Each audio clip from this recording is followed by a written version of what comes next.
Bismillahirrahmanirrahim. Alhamdulillahirrabbilalamin. Amma ba'd. Pada kesempatan kali ini saya akan mencoba untuk membahas terkait dengan asas-asas bimbingan dan konseling, kemudian landasan-landasan bimbingan konseling, baik itu versi barat maupun versi Islam. Jadi pertama saya akan mencoba mengupas terkait dengan asas-asas bimbingan dan konseling versinya orang-orang barat. Jadi yang pertama, di dalam asas bimbingan konseling tersebut termaktub beberapa asas-asas di dalamnya. Yang pertama adalah kerahasiaan.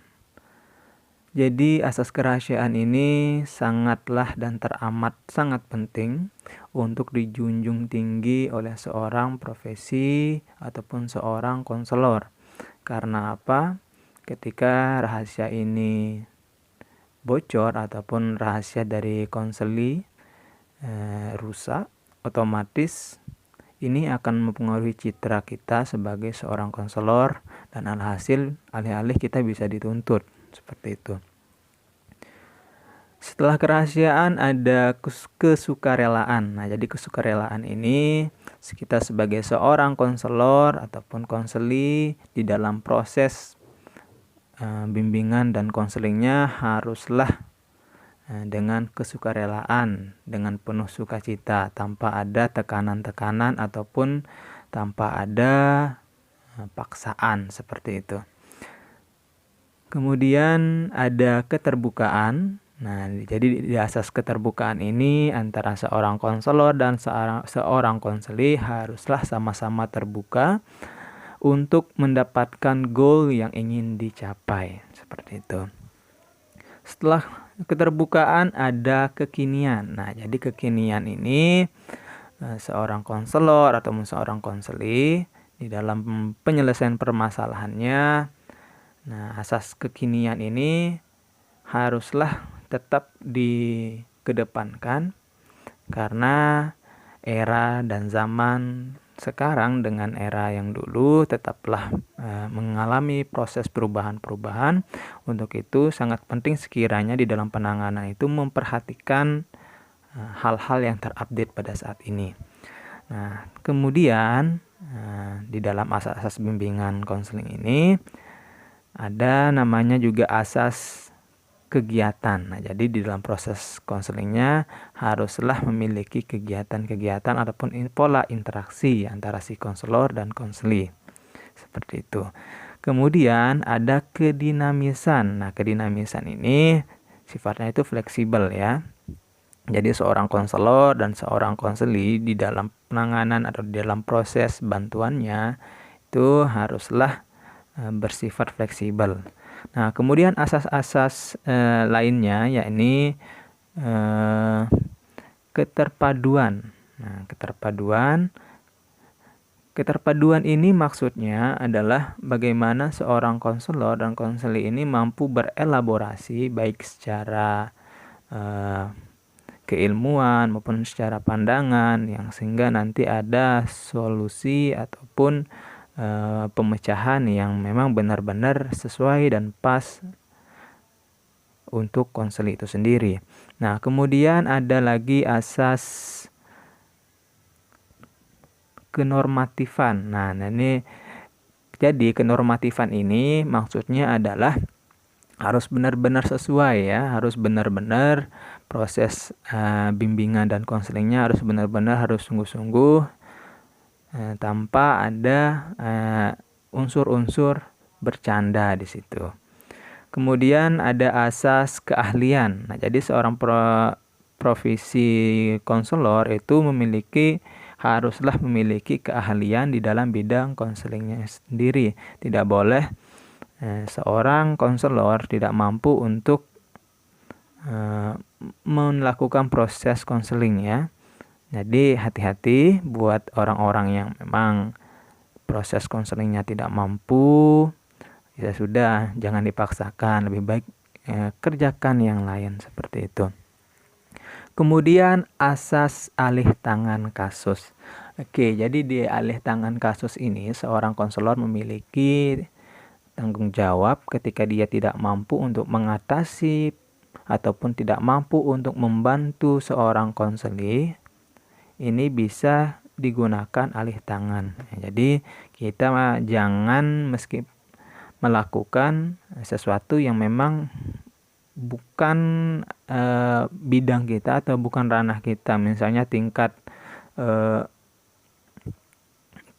kesulitannya itu kita sudah bisa baca, kita tidak bisa, ya sudah kita angkat tangan dan kita alih tangan seperti itu. Nah, ini biasanya terjadi ketika misalnya ada orang gila seperti itu. Nah, ini kan butuh penanganan dari psikolog. Jadi kita ya jangan ujuk-ujuk sok-sokan untuk melakukan tersebut. Oke, ini yang terakhir ya, ini asas Tutwuri Handayani. Jadi asas Tutwuri Handayani tentang perpendidikan ini haruslah tetap upgrade ya. Kita sebagai seorang konselor harus tetap berusaha untuk belajar dan terus belajar seperti itu. Nah, kemudian asas bimbingan konseling Islam, kita beranjak ke bimbingan konseling Islam. Jadi asasnya itu yang pertama adalah kebahagiaan dunia akhirat. Nah, jadi proses bimbingan dan konselingnya, pelayanannya itu haruslah mengedepankan konseling ini harus berbahagia di dunia dan akhirat. Nah, mungkin kalau untuk yang bimbingannya yang biasa itu lebih kepada dunianya saja, tapi karena mungkin ada i-nya sehingga ditambahkan akhiratnya juga seperti itu. Kemudian ada asas fitrah. Nah, ini ada asas fitrah. Kemudian ada asas lillahi ta'ala. Nah, jadi asas lillahi ta'ala ini benar-benar karena Allah Subhanahu wa ta'ala untuk membantu, bukan karena uang, bukan karena apa-apa seperti itu. Kemudian bimbingan seumur hidup. Oke, jadi bimbingan seumur hidup ini maksudnya seseorang itu ataupun seorang konselor itu harus melakukan bimbingan seumur hidupnya sepanjang hayatnya. Jadi seperti itu. Kemudian ada asas kesatuan jasmani dan rohani. Nah, jadi antara jasmani dan rohani ini haruslah sinkron seperti itu. Jangan ada dualisme ya. Kemudian ada keseimbangan rohani. Nah, jadi tadi ada kesatuan, sekarang ada keseimbangan rohani. Nah, jadi keseimbangan rohani ini penanganannya ini spiritual ya, seperti itu. Jadi seorang konselor itu harus memiliki rohani yang seimbang seperti itu. Kemudian kemajuan individu. Nah, kemajuan individu ini bisa juga mungkin akan agak-agak sama ya dengan bimbingan konseling biasanya. Kemajuan individu ini bagaimana untuk mengupgrade diri terus-menerus ya. Kemudian asas selanjutnya ini adalah sosialisasi manusia. Oke. Kemudian ada kekhalifahan manusia. Nah, jadi kekhalifahan ini maksudnya adalah jiwa pemimpin bagi seorang konselor itu harus ada ya, karena seorang konselor itu merupakan pemimpin bagi konselinya. Jadi ketika tidak mampu memimpin konselinya, alih-alih nanti goal yang ingin dicapai malah tidak bisa ya. Kemudian selanjutnya ada keselarasan dan keadilan.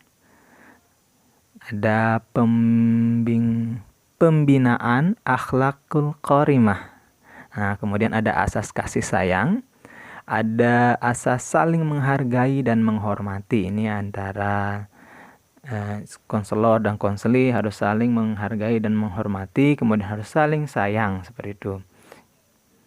Kemudian ada musyawarah dan keahlian seperti itu. Jadi asasnya itu musyawarah. Jadi sifatnya itu ya seperti musyawarah, kira-kira maunya seperti apa, seperti itu. Kemudian keahlian. Nah, jadi ini keahliannya harus dituntut di situ. Jadi seorang konselor itu harus memiliki keahlian. Oke, jadi sederhananya perbedaan antara bimbingan konseling dan bimbingan konseling Islam ini dari asas-asasnya. mungkin tidak terdapat begitu banyak perbedaan. Hanya saja kalau bimbingan konseling Islam itu lebih menekankan kepada fid dunya wal akhirah. Jadi di dunia ini dan akhiratnya. Tetapi untuk bimbingan konseling yang kontemporer yang memang bimbingan konseling versi baratnya itu lebih kepada keduniawian saja seperti itu. Selanjutnya kita akan membahas terkait dengan landasan bimbingan konseling. Jadi untuk landasan BK yang barat itu ada beberapa landasannya. Yang pertama landasan filosofi, landasan religius, landasan psikologis, landasan sosial budaya, landasan ilmiah dan teknologi, dan landasan pedagogis seperti itu. Nah, landasan filosofi ini seperti apa sih? Nah, jadi landasan filosofi ini akan mampu memahami hakikat manusia. Ini akan membantu seorang konselor untuk memahami hakikat manusia ini seperti apa sih sebenarnya, seperti itu. Selanjutnya, yakni religius. Landasan religius ini terkait dengan agama, seperti itu. Baik itu agama Yahudi, Nasrani, Islam, Buddha, ataupun yang macam-macamnya. Kemudian secara psikologis. Nah, landasan psikologis ini akan membantu seorang konselor untuk memahami tingkah laku dan kejiwaan manusia. Seperti itu. Karena di dalam prosesnya nanti ini akan sangat membantu kita juga ya. Kemudian untuk landasan sosial budaya, ini membantu kita sebagai konselor untuk memahami perbedaan ras. Jadi antara suku-suku, ini kan apalagi kita hidup di negara Indonesia yang sungguh teramat kaya dengan suku, sungguh sangat kaya dengan budaya, sungguh sangat kaya dengan ras. Nah, jadi inilah penting untuk kita memahami proses ataupun bagaimana kehidupan yang ada di masing-masing ras ini sendiri. Karena ini nanti mungkin akan lebih kepada konseling lintas agama dan budaya seperti itu. Selanjutnya yaitu landasan ilmiah dan teknologis. Jadi teori-teori dan pendekatan untuk membantu konseling. Nah, jadi inilah bagian ilmiah dan teknologisnya. Kemudian yang terakhir ya ini pedagogis. Jadi landasan pedagogis ini terkait dengan pendidikan ya. Nah, jadi tadi kita sudah membahas terkait dengan landasan bimbingan konseling ala-ala barat. Sekarang kita untuk landasan bimbingan konseling Islam.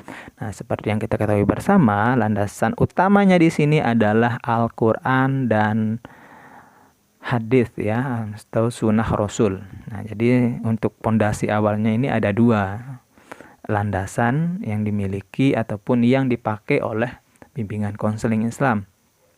Adapun landasan-landasan penunjang lainnya ini landasan terkait dengan filsafat Islami, ilmu jiwa, ilmu hukum Islam, dan ilmu kemasyarakatan. Jadi itu sederhananya landasan bimbingan konseling versi Islam ya.